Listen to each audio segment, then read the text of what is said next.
Hello, Texans. I'm Susana, and this is the Susana Gibb Show. Thank you so much for joining us again here on the podcast. For those of you who have been around, you know that we focus on Texas people, artists, idealists, entrepreneurs, hows, the whys.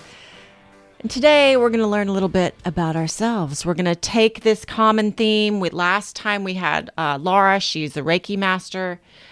She was talking about energy. Ben's talking about energy, but in a different way today.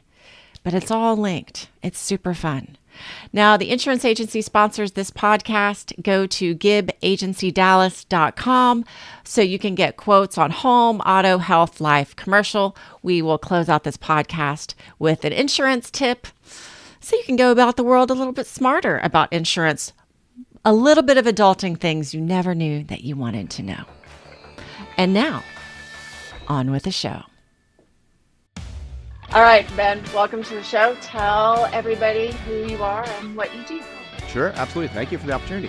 My name is Ben Bauer, and I teach entrepreneurs, predominantly entrepreneurs and executives, how to transform themselves and therefore, by extension, transform the results that they're getting in their personal lives and in their businesses. And kind of how I came to that briefly was I'd been in the mortgage business for 27 years, various other businesses as well at the same time. Very fascinated by quantum physics, neuroscience, epigenetics, what's consciousness? What are we doing here? Like, how is this game played? How do we interplay with it? And then I had a situation where I got put in the hospital with 3 very serious diagnoses. Any one of them should have killed me. Any one of them could have killed me. All 3 of them should have. And I realized I had to implement all that information. And so I initiated it and got out of the hospital, lived, obviously, because I'm here. And I've now codified that information because I kind of tell people I went from hours away from death to about 2 short years later, thriving in every area of my life and rank within the top 1% of all people in the mortgage space within a 2-year period. So kind of struggling near death to totally turning that around. And now I teach people. I've codified that, and I teach people and those processes and how powerful we truly are. There's a lot of people that are in the coaching space. There's a lot of people that are in the mental health space. Last week we had Laura Tolumbus on. She's a Reiki master. Mm. And it's very interesting. The more people you talk to, the words may be different as far as I'm going to do a projection. I'm going to pray. I'm going to put it out to the universe. I'm going to set my RAS. But they all seem to kind of work the same way. Can you elaborate a little bit on that? Sure. Yeah. So, you mentioned the reticular activation system, also known as a RAS. Which we're going to talk a lot about today, for sure. Yes. Yeah, it's a very powerful tool. And most people don't even know that that's going on, and that's controlling a lot of their results in their life. So essentially, everything is energy and information. It's a frequency, and that's not new agey. That's a scientific fact. Everything is energy and information, and we essentially life mirrors back to us who we're being. So whoever we're being is being played back to us in a mirror. And how do you measure, like for somebody who's like, hold up, how do you measure energy? So to me, I look at it, we're made of cells, right? Okay. We're made up of 70 to 100 trillion cells, right? Each one of those cells is made up of an atom. And there's 100 trillion atoms in every cell. Now, science shows atoms are 99.9999% empty space, and really only 0.0001% physical matter.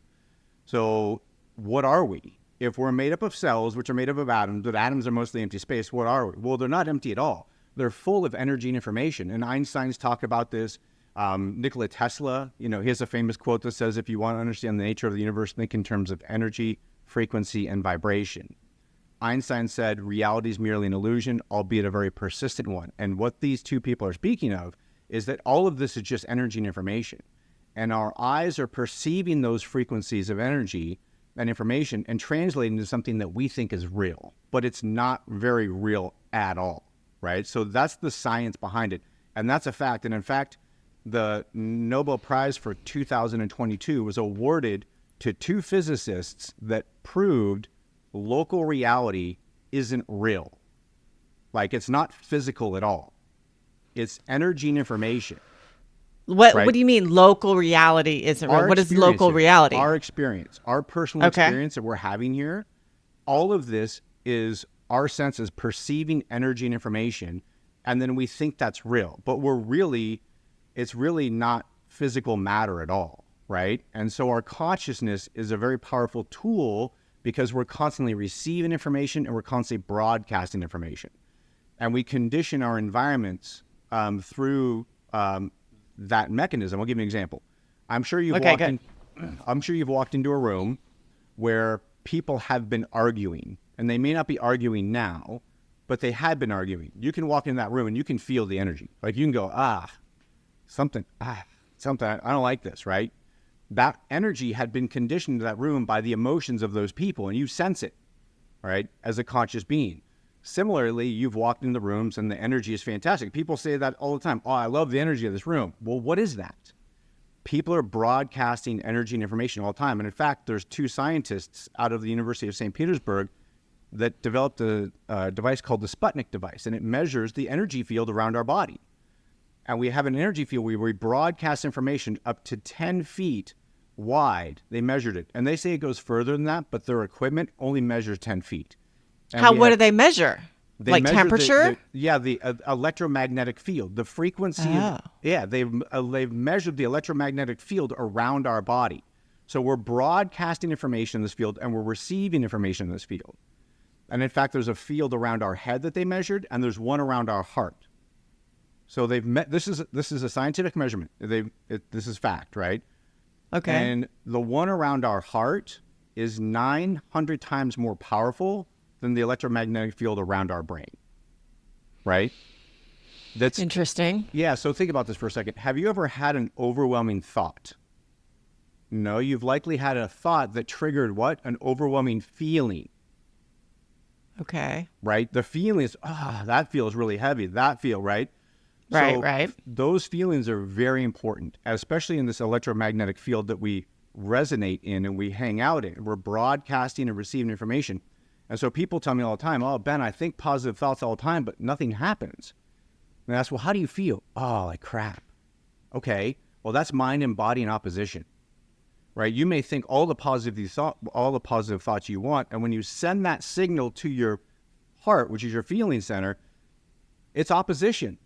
And that's why we don't get the results we want. We have to have brain and heart coherence. And there's a lot of data and science around this. There's the Heart Math Institute. There's the Institute for Noetic Sciences that studies all this. Like this has been studied for decades, right? And so we broadcast this information, and then we focus our attention on our reality, right? Based upon our thoughts, feelings, beliefs, right? What do we believe is true about us? And what do we believe is true about the environment? In other words, the world. So I like to break down the 2 views. We have our self view, and then we have our world view, right? So if my self view is, man, I'm not very good, I'm not smart enough, my product's not that good, or gosh, I have these limiting self-defeating beliefs, right? And then I have a worldview, I'm like, oh man, the government's out to get my money, and the economy's bad, and the Fed's been raising rates. You're gonna have a really hard time creating any sort of fruitful reality for yourself if your self-view is limiting and your worldview is limiting, right? And so you get stuck in that paradigm, and then it continues to replay to you. Right? And so you want to try and break out of that, right? And I know we mentioned the reticular activation system. That's a very powerful tool, either for us to be reinforced in a negative viewpoint or reinforce us in a positive viewpoint. So what reality do you want to co-create?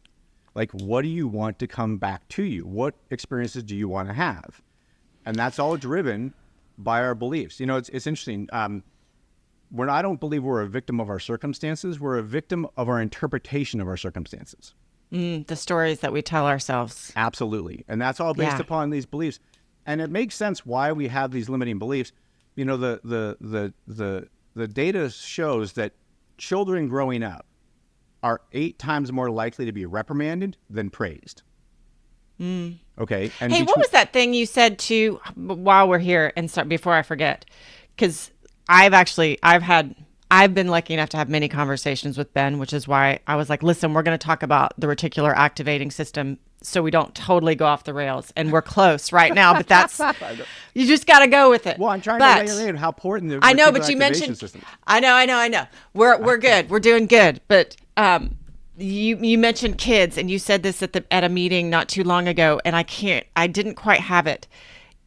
What was the thing you said? It was like Between the ages of 1 and 7?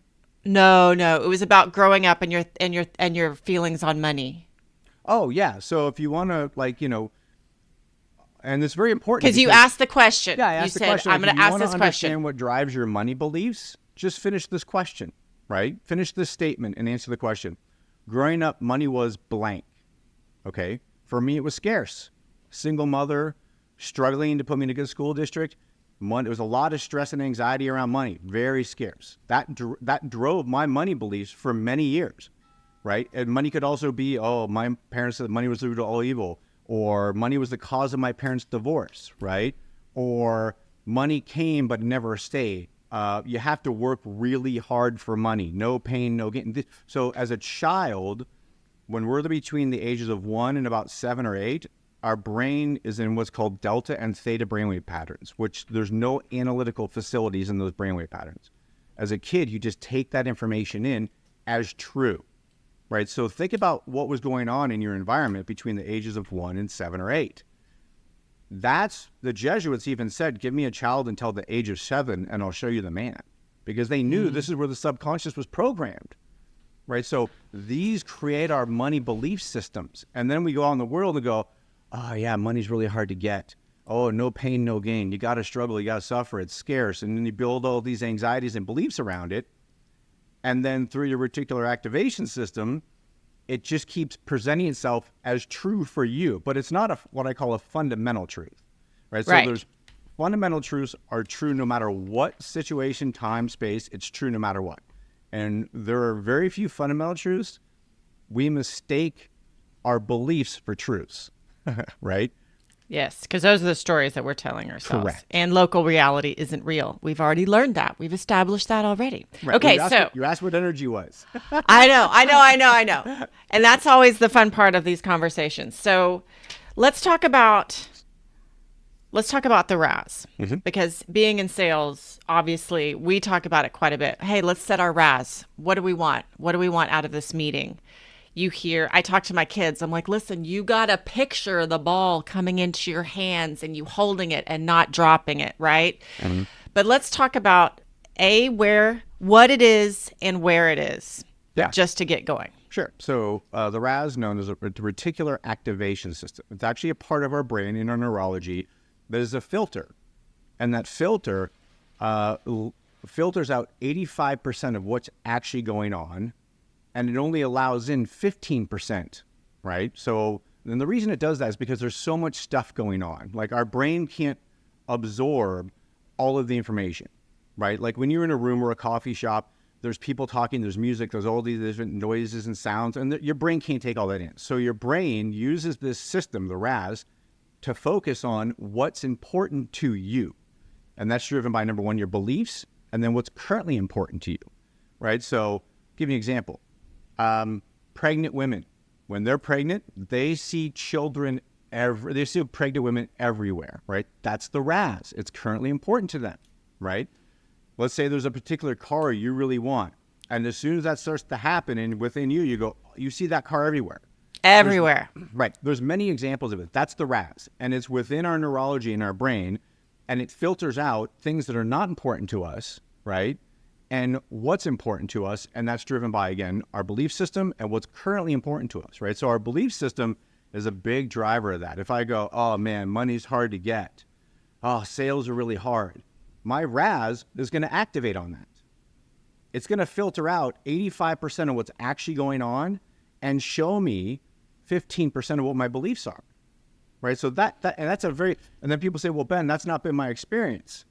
Right? You say that sales can be easy, or you say, money is abundant, or relationships are easy, or, well, your RAS is programmed to limitations because you've allowed it to be programmed by default, which is usually from survival. Because again, children are reprimanded 8 times more than they're praised. And we also have this very primitive part of our brain that was designed to keep us alive when we were cavemen and women. You know, we would scan the landscape for anything that could hurt or eat us, right, or kill us. And so if you're constantly planning for the worst case scenario, you have a higher chance of survival. But nothing's trying to eat us, right? We just receive an email and it triggers us, or we have this limiting belief that keeps replaying. And so our RAS is programmed by these things. And so unless we start to take charge of that RAS and say, no, that's not the reality that I want. I need to actively reprogram my RAS to a life that I want. And you can do that by first observing whatever beliefs you have, right, around that. And if you go through the work, you usually find out that that's ultimately a lie. It's just a narrative you told yourself by a childhood experience or some other past experience. It's not what I would call, again, a fundamental truth, right? So if it takes 21 days to make or break a habit, right? That's what they say. That's what they say. Do you feel like the RAS, if you're going to reprogram your RAS, right, you're going to start to break down the false stories, the false beliefs that you've told yourself and rebuild in new stories? Can it follow the 21 day? What's been your experience in recreating these? It depends on how strong those thoughts and negative feelings are. Because you have neural pathways in your brain, right? So neurons that fire together wire together. So if you have a thought that repeats, and we have 70 to 80,000 thoughts a day, and the data says that 90% of those thoughts are the same thoughts we had the day before. So it depends on how grained those thoughts are within your neurological pathways, right? So you can do what's called neural pruning, which is when you decide to have different thoughts, those will prune away, and then you'll build new thoughts. But there's another component to this that most people don't talk about that I think is even bigger anchor in this, is that what emotions am I addicted to? Right? Oh, gosh, yes. Right? That's so crazy. The people who've been like, I knew this girl, she was with an abusive man for forever, and then she wasn't anymore, but her emotions still were that stressed all the time. Right. So it was crazy. So here's what's happened in that situation. So that's why I'm trying to answer this question of, does the 21-day rule apply? Well, how addicted are we to these negative emotions? If there's a light addiction or not a heavy addiction to the negative emotions of I'm not good enough, this doesn't work, and I haven't been conditioning my biology to those chemicals, then it can move relatively quickly. I'll give you an example. There's a thing in the base of our brain called the hypothalamus. It controls all of the hormonal centers of our body. So there's a neuropeptide for every emotion, right? So if I'm angry, there's a neuropeptide for angry. And when I get angry, my hypothalamus triggers my hormonal centers and flushes my body full of neuropeptides for anger. Those neuropeptides flush through my body and latch on to the outside of my cells. And that's why I feel angry, right? That's chemical reaction, right? Or if you feel joy or bliss, that's a chemical reaction. Well, if I'm in anger or depression or I'm not good enough, I'm not worthy, more than I am in more positive emotions, I'm actually conditioning my cells, because they're being bombarded with that, to be addicted to neuropeptides for anger. So here's the great news, though. We reproduce 20 to 30 million new cells every few seconds. Just in this conversation, we reproduce billions, if not hundreds of billions of cells already, right? Okay. It's just naturally happening. When those cells come in, they're not predisposed for any chemical addiction. They come in clean, right? So if you're starting to observe your feelings and go, oh no, that's not the version of who I want to be, right? So if you don't have a heavy chemical addiction, you don't have to do that biological chemical reprogramming, right? Because it's not just a neurological thing, it's a biological thing. And most people think it's just thoughts. It's thoughts and feelings. And in fact, when we become so heavily addicted to emotions, our body will influence our thoughts because it's an addict, right? Oh, no, do something to get pissed off because I need my anger chemical, right? And so that when you ask that question, well, it depends. Sure, 21 days, absolutely you can do that, right? But what kind of heavy chemical addiction do you have? And so to me, it's very important to understand, well, this is just an addiction and you can change that, and awareness is the tool, right? So you can catch yourself before the momentum gets going too negative in one direction. You go, no, that's not the feeling or emotion I want to have. I want to have more abundant and fulfilling and empowering beliefs and emotions, right? And when you do that, you catch yourself and you start to observe yourself. What's happening is you're no longer the program. You're now the observer of the program. And that's how you start to reprogram your neurology and your biology. And so to me, when you're doing that RAS, you can do it relatively quickly, or it can take a little bit longer. But being self-aware and observing the thoughts and feelings you're having and deciding to have different thoughts and feelings is how you reprogram this whole operating system. And then when you start to do that, your RAS will start to shift from the negative mindset, 15% that keeps coming to you. And then you're going to start to see all these other opportunities open up. Opportunities that probably came right by you, but they weren't presented to your brain because your brain used the filter of negative to filter out 85%. Why is it so hard for people who've lived in negativity to accept the change and take the change? Because change can be scary. There's a guy who I love his work. I've been to a couple of his workshops. His name is Joe Dispenza, and he has a great saying. He says, people are addicted to the life that they don't even like. Right? So they become addicted to the life that they don't even like. And so change can be scary, right? It's the unknown, right? They know they don't want to be like this, but at least it's familiar, right? Right. It's the devil they know, right? Exactly. And so people... The devil I don't know could be worse. Right. And so people will start this change process, and then they'll get scared and they'll come back into, well, this is familiar. And we oftentimes mistake correct, or we often mistake familiar for correct or right. Oh man, this doesn't feel right. I'm like, no. That doesn't feel familiar. Very different, right? And so we have to understand that on the other side of all this is changing, right? And unanchoring ourselves from those emotions and those thoughts and beliefs. And when we do that, it's a bit of a process, but you're reprogramming yourself. So to me, that's why it's important. Like, hey, you need to understand how this operating system works and why you're feeling friction and why you're feeling resistance. It's just the old programming, not giving up, right? And you're having some fear around the unknown. And the ironic thing about the unknown is people, I'm afraid of the unknown. No, you're actually not, right? Because it's unknown. There's nothing to be afraid of. What we're afraid of is what our mind or our subconscious is projecting as a possible outcome of the unknown. Mm-hmm. Right? So, and where is that coming from? Us. Where's the solution to that? Us. Interesting. Right? And I actually was coaching somebody through this because they had something happen that was, it's going to be tough. I'm like, no, I understand. And I'm not about denying emotions, because when you deny emotions and you just try and push them down, it still gets stuck in your physiology, right? Like it's still there. Like men are notoriously great at doing this. No, don't push it down, keep it down. No, we're not gonna deal with that. We're just gonna keep stuffing it down. I tell people, don't worry, it'll get big enough. Something will break, right? Because it's gonna get stuck in there and it's gonna keep building up and then it's gonna explode and you're gonna have to hospital or some other situation, right? But when you were a kid, I'm not sure, but when I was a kid, did you ever go to an amusement park for the first time as a kid, whether it's Disneyland or some sort of thing like that? Like something that you went to as a kid that you didn't know what was going to be like, but you knew it was going to be great and you were super excited about it, right? We can all have some event like, I don't know exactly what this is, but man, it's the unknown and I'm so excited about it. I'm so excited about it, right? Well, think about that for a second. It was the unknown, but you were super excited about it.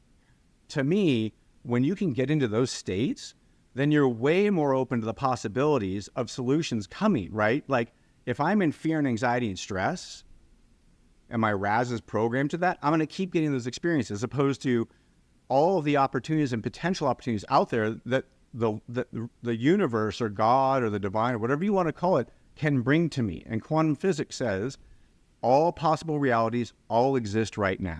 It all simultaneously happens right now. And if you open yourself to all those possibilities, you're way more likely to receive them. And so when you're in fear and stress and anxiety, you're actually pinching yourself off, partially through your RAS, to all those opportunities. So to me, it was an exercise. Hey, do you remember that experience as a kid? Yes, heightened emotional event. It's programmed. Oh yeah, I can totally remember that as a kid. Go back to that emotion. A problem came in, but there's a solution that could show up out of left field that you have no idea about, right? It can absolutely happen. Stay in that emotion, because that's going to put you also in a much better place to operate within your business and interact with people as well, as opposed to fear and anxiety. That sounds much more fun. I swear every time I talk to you, I learn something new. I would encourage all of you to give Ben a call. You can ask him, and I wrote this down and we're not going to talk about it now because I can't do it. We don't have time. Ask him about Marvel and quantum physics and just let him put it all together for you. It's fascinating. I also have the Lebanese Peace Project. So ask him all of those things, and you're going to be amazed. Ben, Thank you. Thank you so much for being with us today. I already feel smarter. I appreciate the opportunity. Yes. How can people get a hold of you if they want to get a hold of you? Oh, yes. So you can email me at ben@benlbauer.com. My website is my website is emergent-mind.com. And then my Instagram is Ben_Lee_Bauer at, Instagram. That's kind of where you find me there. So those are the best ways to reach me. Email, my website, Instagram. Website's going through a rebranding right now, but it's still up, the old one. Oh, so we can find you. Yes, Good. you can. Awesome. Thank you. I have to say, I think we did pretty good. Conversations with Ben, I never know where they're going to go. And so when I had him on the podcast, I said, you know what? Let's talk about the RAS, because I kind of love setting my RAS for things. And so it's always good to get somebody else's perspective and learn something new all the time. And now it's time to learn something new about insurance. So this is a change that's going to be happening soon, and you're going to start to see this more and more as aerial drone work and aerial work becomes more and more common. You may have gotten your insurance policy 10 years ago, and when you did, they did an inspection on your property. They may have said, hey, we need to trim back those trees. There's some area here that needs some freshening up. Maybe you had to seal in some cracks from bricks or replace some decaying soffits. They're going to start doing that again. They're going to do an aerial inspection of your house. They may find some things. So it's going to be really interesting as an industry to have homes that we haven't moved their insurance in a long time. And now the insurance company's going, hey, there's too many trees on top of this house. That represents a hazard. What if the tree falls? We're going to need you to cut those back. I'm just putting it on your radar now. It's coming. Call us if you want quotes and get new perspectives on your insurance. We'd be happy to do that for you.